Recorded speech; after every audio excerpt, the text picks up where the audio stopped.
Hola y bienvenidos. Hoy nos vamos a meter de lleno en una historia muy personal.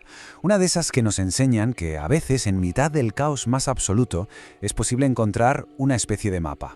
Vamos a ver cómo unas herramientas, que muchos llamarían esotéricas, se convirtieron en la brújula para una persona en medio de una crisis tremenda. Y aquí está la gran pregunta, ¿no? La que lo mueve todo. ¿Puede una crisis, un momento de esos que te rompen, desvelar tu verdadero propósito? Porque, a ver, casi siempre vemos las crisis como un bache, algo que hay que superar para volver a lo de antes, a la normalidad. Pero, ¿y si no fuera así? ¿Y si en realidad fueran una especie de empujón? Un momento que te obliga sí o sí a mirar hacia adentro y a descubrir algo esencial sobre quién eres y hacia dónde vas. Bueno, pues para Lorena, que es la protagonista de nuestra historia, todo empezó de la peor manera posible, con el accidente de su marido. Un suceso que, como os podéis imaginar, haría temblar los cimientos de cualquiera. De un día para otro, su mundo, su realidad, se llenó de incertidumbre, de tener que estar pendiente de cuidados constantes. Un giro de 180 grados. Y por si eso fuera poco, cuando ya piensas, vale, no puede ir a peor, la vida le lanza una bola curva de lo más extraña. Fijaos, la muerde un gato. Sí, como suena. Algo que parece casi una broma pesada del destino, ¿verdad? Pero claro, esa mordedura no fue solo una herida física, fue añadir más estrés. Más líos de seguros, de bajas, más caos al caos. Así que, claro, el resultado de todo esto, de golpe tras golpe, es una sensación de descontrol total, como si de repente el suelo se abriera bajo tus pies. Y es ahí, en ese punto de máxima vulnerabilidad, de miedo, cuando Lorena toma una decisión. Necesita respuestas, pero no las de siempre, necesita buscar en otro sitio. Porque, vamos a ser claros, esto no fueron solo un par de baches, ¿no? Fue una ruptura total en la historia de su vida, un antes y un después que la obligó a parar en seco y, bueno, a mirar de frente todos los trozos rotos que tenía alrededor. Y en esa búsqueda de sentido, Lorena acabó en un tipo de consulta bastante particular, una que mezclaba astrología y numerología. Ojo, la idea no era que le leyeran el futuro, nada de eso. El objetivo era mucho más profundo. Entender qué energías, qué fuerzas invisibles estaban moviéndose en su vida justo en ese momento. A ver, vamos a pararnos en el primer concepto clave que salió ahí, el retorno de Saturno. Esto en astrología es un momentazo. Es como si el universo te hiciera una auditoría, por así decirlo. Te pone delante del espejo y te pregunta, oye, ¿lo que has construido hasta ahora es sólido? ¿Estás viviendo de verdad como quieres vivir? Para Lorena, que ya pasaba de los 50, era su segundo retorno, un momento de hacer balance sí o sí. Y aquí viene lo interesante, porque según su carta natal, este periodo no era solo una crisis y ya, era un momento de culminación. Es como si la vida le estuviera diciendo, vale Lorena, todo lo que has aprendido, todo tu trabajo personal, ahora es el momento de usarlo, de hacerlo real, de construir algo nuevo. O sea que esos desafíos tan duros, en el fondo, eran como el examen final de una etapa.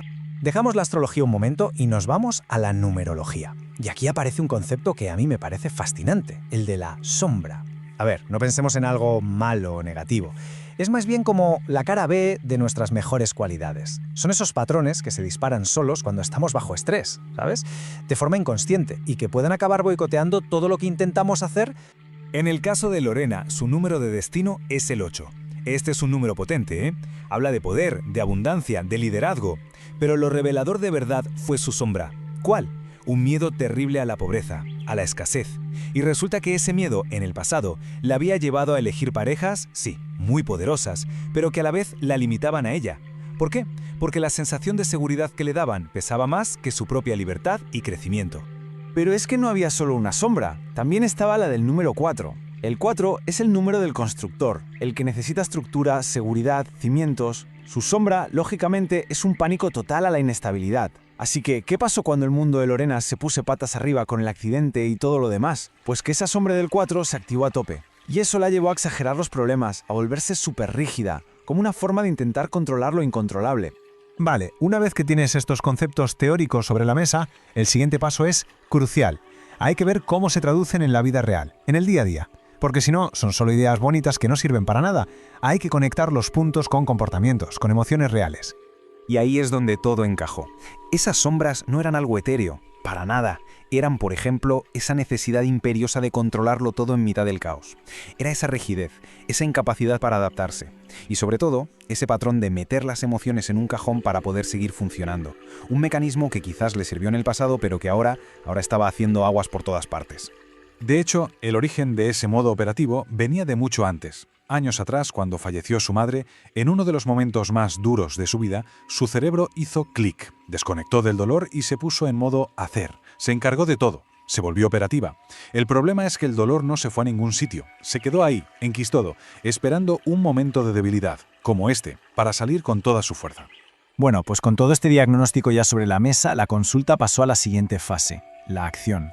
Porque entender está muy bien, pero no es suficiente. Lorena necesitaba herramientas de verdad, cosas prácticas para poder integrar todo esto y empezar a caminar en una nueva dirección.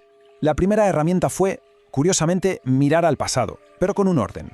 Le propusieron crear una línea de tiempo de su negocio, un proyecto que había montado después de dejar un trabajo importante en la ONU. La idea era ponerlo todo en un papel, ¿sabes? Ver los momentos de éxito, los de crisis, para poder identificar patrones y tomar conciencia de cómo había sido su viaje hasta ese momento. Y para esos recuerdos más duros, como el de su madre, se usó una técnica específica. Es un ejercicio de visualización súper potente, que permite volver a un recuerdo de forma segura. La clave, y esto es lo más importante, es que la persona tiene el control. Visualiza una puerta, decide cuándo abrirla para mirar ese recuerdo y decide cuándo cerrarla para volver al aquí y a la hora. Así, el recuerdo no te arrastra, no te inunda. Y ya el último ejercicio fue una pasada. Una reflexión sobre su propia identidad. Le pidieron que definiera los personajes que había sido a lo largo de su vida. Piensa en ello. La periodista joven y exitosa, la hija que vive un duelo, la mujer que lo deja todo y se reinventa. Es una forma de ver cómo ha manejado su poder en cada etapa, tanto lo bueno como lo malo, para poder integrar todas esas versiones en la persona que es hoy. Al final, la historia de Lorena es su historia, claro, pero las herramientas que usó son universales.